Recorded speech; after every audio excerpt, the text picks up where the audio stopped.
tout le monde, bienvenue à cette nouvelle vidéo sur la parentalité responsable et le développement des enfants. Je m'appelle Lucien, je suis psychologue, j'ai fait une série de 10 vidéos théoriques sur le développement de l'enfant et sur comment être un bon parent pour favoriser et amener les enfants à devenir les adultes les plus sains et les plus équilibrés possibles. J'ai fait ensuite une série de vidéos explicatives sur différents phénomènes entourant le développement de l'enfant et la parentalité responsable qui sont disponibles sur ma chaîne.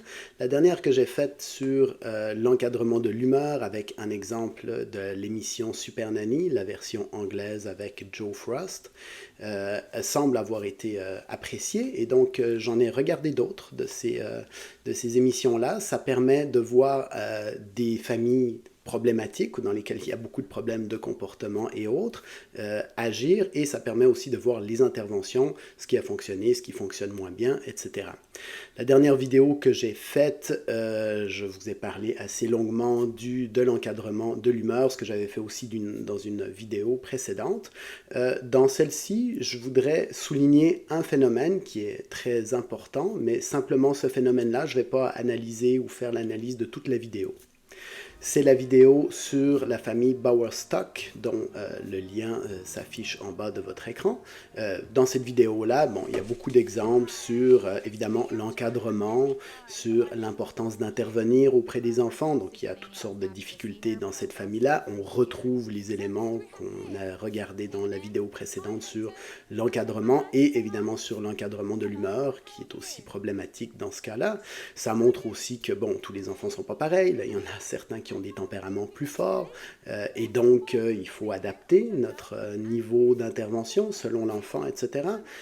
Ça montre aussi un exemple de désengagement paternel là, dans ce cas-là. Le père bon, revient un moment, fait ce qu'il peut, essayer de recoller les choses, après ça s'en va et laisse de nouveau la mère mal prise avec toute cette difficulté. Ça montre la détresse aussi de la mère qui est vraiment, elle, à être complètement au bout du rouleau puis à avoir envie de quitter sa famille tellement elle en peut plus.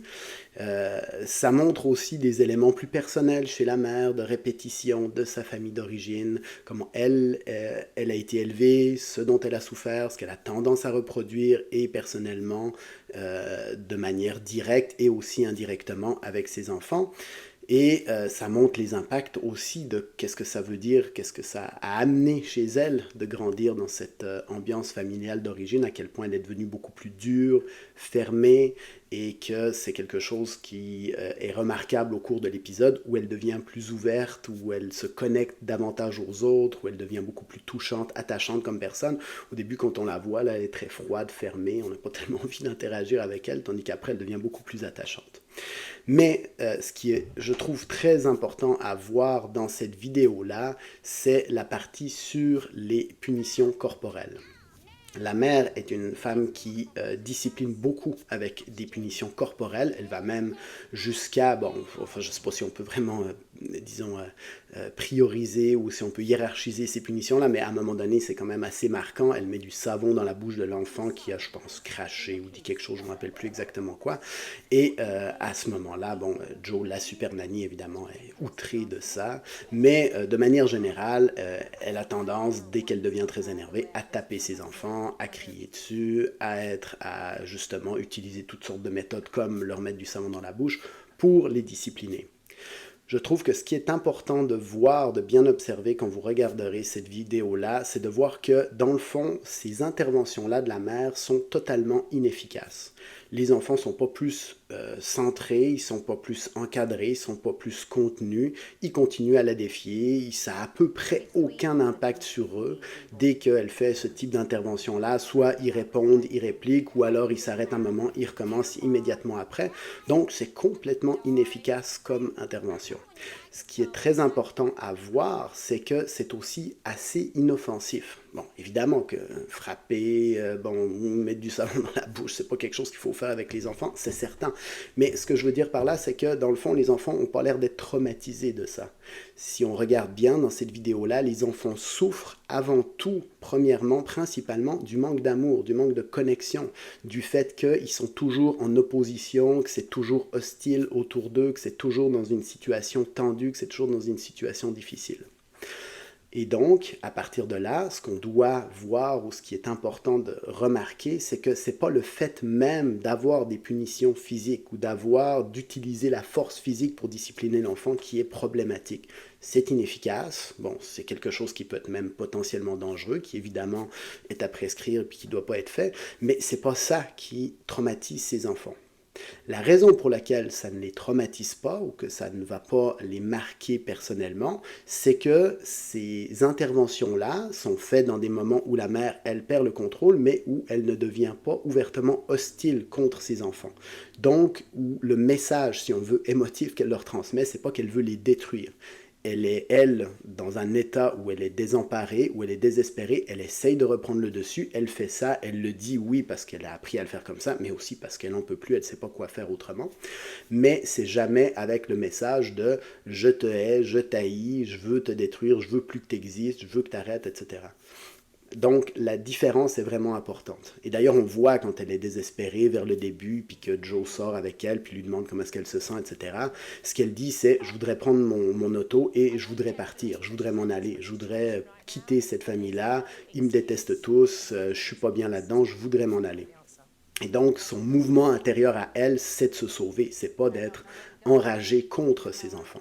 Et c'est ça qui fait que, même si elle intervient physiquement avec eux, elle ne les traumatise pas de cette manière-là, ce qu'on voit bien, vu que les enfants ne sont pas terrorisés, épeurés à chaque fois qu'elle monte la voix. D'ailleurs, elle a tendance plutôt à se rapporter sur son conjoint, sur leur père, en disant « votre père va rentrer, il va être ci, il va être ça ».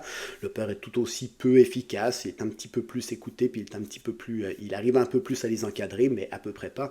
Et surtout, comme je l'ai dit tantôt, il a tendance à se dégager assez vite et s'en aller faire ses exercices physiques ailleurs et donc de laisser tout ça en plan. On voit d'ailleurs aussi que vers le milieu et la fin de l'épisode, quand elle arrive justement à discipliner ses enfants sans perdre son calme et évidemment sans les frapper aussi, que petit à petit, elle s'apaise et que là, elle personnellement, elle est très apaisée, elle est très touchée par le fait que ses enfants deviennent affectueux envers elle, qu'elle a un autre type de connexion avec eux.